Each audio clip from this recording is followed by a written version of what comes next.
C'est une découverte tout simplement incroyable pour La Réunion. Sur ces images réalisées la nuit dernière au moyen d'une caméra infrarouge à déclenchement, un iguane en avant-plan. Étonnant, mais pas extraordinaire. Mais dans le cercle, observez bien le deuxième animal au loin.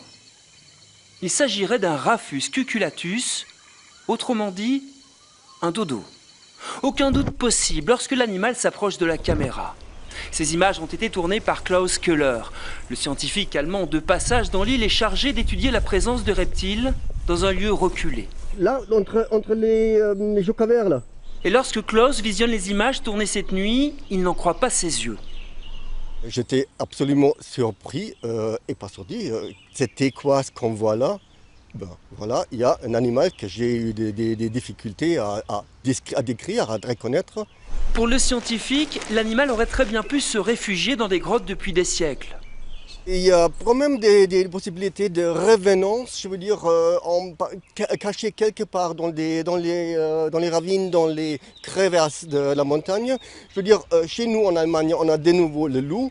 Je veux dire, dans les parages de Madagascar, on a retrouvé le poisson avec les nageoires en pied.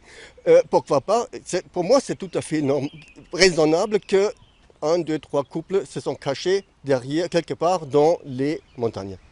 À la Société d'études ornithologiques de La Réunion, la nouvelle a sidéré les experts. L'animal n'est donc plus mauricien, il mesurait moins d'1 mètre et pèserait environ 10 kilos. La caractéristique qui est décrite par les navigateurs avant, là, sur l'arrière, ils disent bien que pour distinguer les dodos, c'est l'arrière avec les 5-6 plumes qui dépassent là. Et on voit bien l'érectrice, c'est pas l'érectrice d'une poule, c'est vraiment l'érectrice 5-6 plumes qui dépassent. C'est quand même un animal qui est disparu depuis les années 1690. Donc on pensait qu'il était vraiment disparu. C'est vraiment extraordinaire, c'est vraiment top quoi. Et bon du coup, nous dès ce soir, on va essayer d'aller reposer des caméras pour essayer de voir s'il est tout seul. Maintenant l'histoire c'est de savoir s'il est tout seul. Des certitudes et des nouvelles questions pour la communauté scientifique mondiale, car nul doute que la découverte et les images de Klaus Köhler feront le tour du monde.